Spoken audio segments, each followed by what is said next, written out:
کیا ہو رہا ہے یہ سب؟ کہاں لے کر جا رہے ہو میرے بیٹے کو؟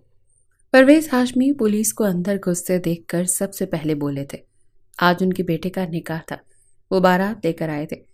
ایسے میں عین نکاح کے وقت پر پولیس نے عرضم کو اریسٹ کر لیا تھا۔ ان کے خلاف FIR درج ہو چکی تھی۔ ہمیں انہیں حراست میں لینا ہے، آپ چلیں ہمارے ساتھ۔ پولیس انسپکٹر نے عرضم ہاشمی کو پکڑتے ہوئے کہا اور حوالدار کو اشارہ کیا کہ وہ عرضم کو ہتھ کڑی پہنائے۔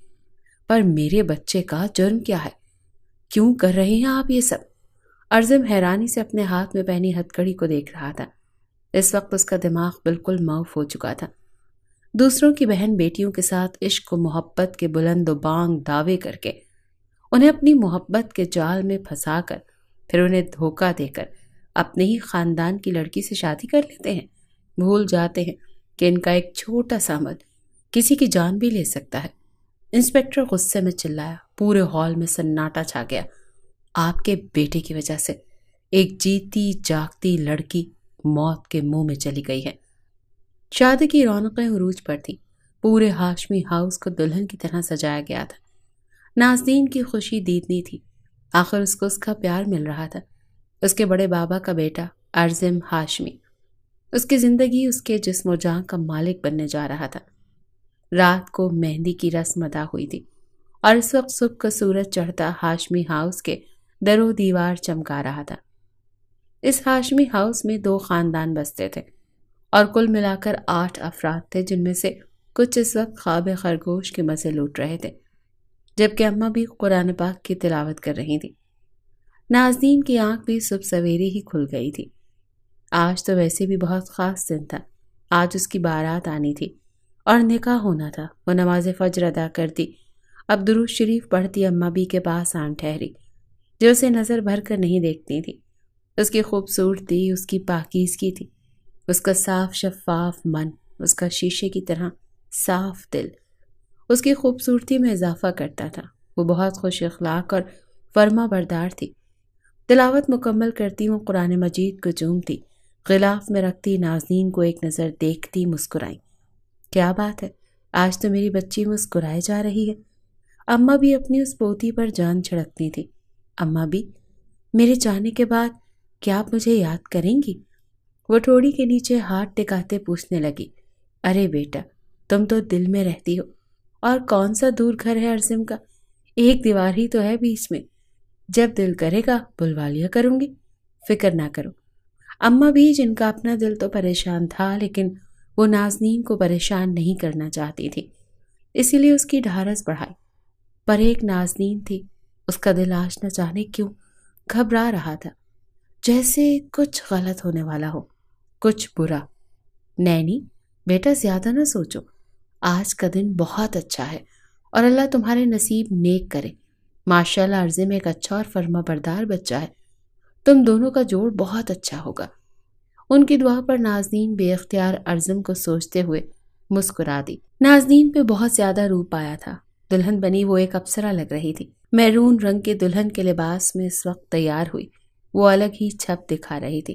کچھ تو اسے پہچانا ہی نہیں جا رہا تھا، جیسے کوئی اللہ کی طرف سے نور ہی نور آن سمایا تھا۔ ارے یہ کیا کر رہی ہیں آپ؟ میں نے اتنی محنت سے میک اپ کیا ہے، آپ اب نقاب کرنے لگی ہیں، بیوٹیشن نے خفگی سے کہا۔ پہلے بھی وہ اس کا اتنا پیارا ہیئر سٹائل بنا چکی تھی، جس پر نازنین مسکراتی رہی اور بعد میں پتہ چلا اس نے سکارف لینا تھا اور اب وہ اپنے چہرے کو میرون حجاب سے ڈھک رہی تھی۔ میں تو پہلے ہی بتایا تھا کہ میں پردہ کرتی ہوں، نازنین نے میٹھی آواز میں کہا۔ وہ تو کافی زیادہ لڑکیاں کرتی ہیں، لیکن شادی والے روز کون کرتا ہے؟ بیوٹیشن اس کے حجاب میں اس کی مدد کرتی خفگی سے بولی۔ اپنی محبت پر پانی پھرتا دیکھ وہ تھوڑی افسردہ سی ہو گئی تھی۔ آپ کے منہ پر 12 کیوں بج رہے ہیں؟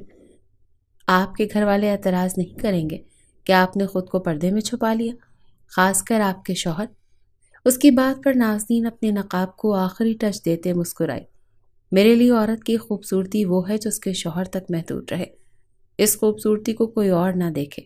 مطلب آپ کے ہسبینڈ کو اعتراض نہیں ہوگا کہ آپ اس قدر پردہ کرتی ہیں؟ اس لڑکی نے رازداری سے پوچھا۔ نہیں، بالکل نہیں، سب خاندان والے مجھے جانتے ہیں اور میرے پردہ کرنے پر وہ مجھے عزت دیتے ہیں، اسی لیے آپ فکر نہ کریں۔ جالی دار گھونگھٹ اپنے اوپر لیتے وہ بیوٹیشن کو مطمئن کر رہی تھی۔ نازنین کی خوبصورت آنکھیں بھی اس جالی دار گھونگھٹ میں چھپ گئی تھی۔ بیوٹیشن گہرا سانس بھر کر رہ گئی۔ ارزم ہاشمی دلہا بنا تیار کھڑا تھا کہ اس کے موبائل پر کال آنے لگی۔ ارزم نے موبائل پر نمبر چیک کیا۔ میرم کال پر ارزم کے لب بھینچے، ایک بار، دو بار، پھر بار بار۔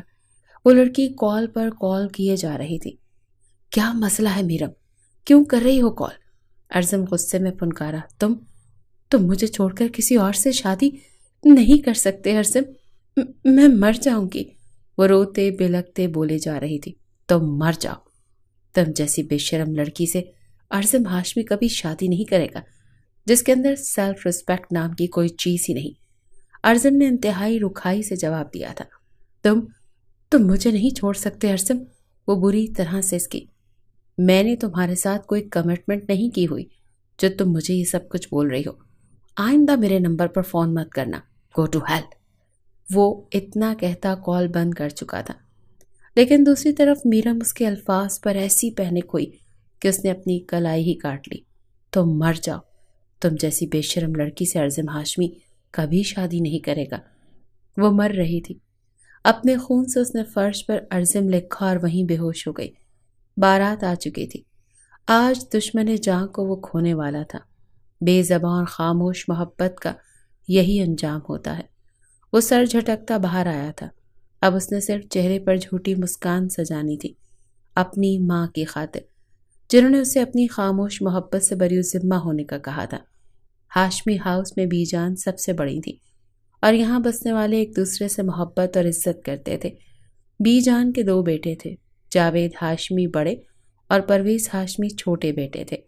جاوید ہاشمی کے بڑے بیٹے ارسل ہاشمی اور ایک بیٹی نازنین تھی۔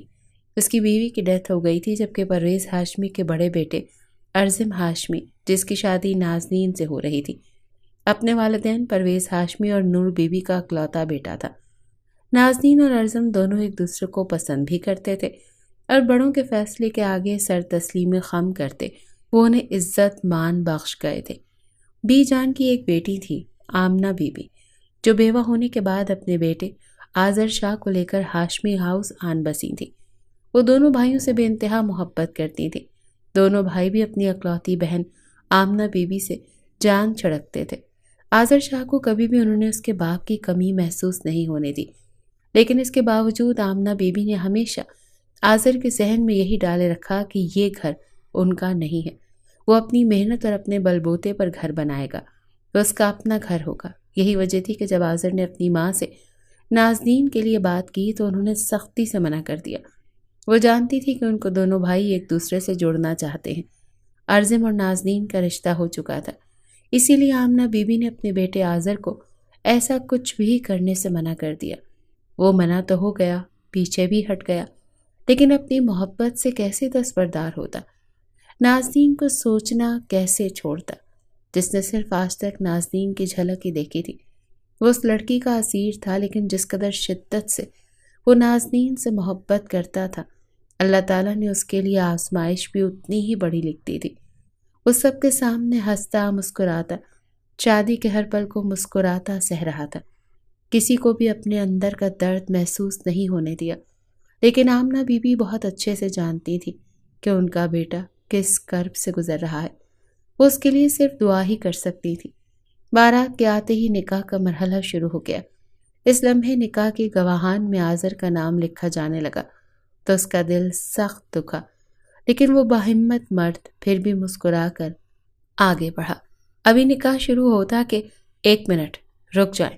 اچانک سے پولیس کی آمد پر سب کی نظریں ان پر جا ٹکی۔ آپ میں سے ارزم کون ہے؟ پولیس کے پوچھنے پر ارزم اپنی جگہ سے اٹھ کھڑا ہوا۔ جی، کیا مسئلہ ہے؟ ارزم کے ماتھے پر بل پڑے۔ آپ کے خلاف اریسٹ وارنٹ ہے، آپ کو ہمارے ساتھ چلنا ہوگا۔ انسپکٹر علی نے ویسٹ پہ ہاتھ رکھے اونچی آواز میں کہا اور ساتھ ہی حوالدار کو اشارہ کیا وہ ارزم کو اریسٹ کرے۔ حوالدار آگے بڑھا تو پرویز ہاشمی نے حیرانی سے انہیں دیکھا۔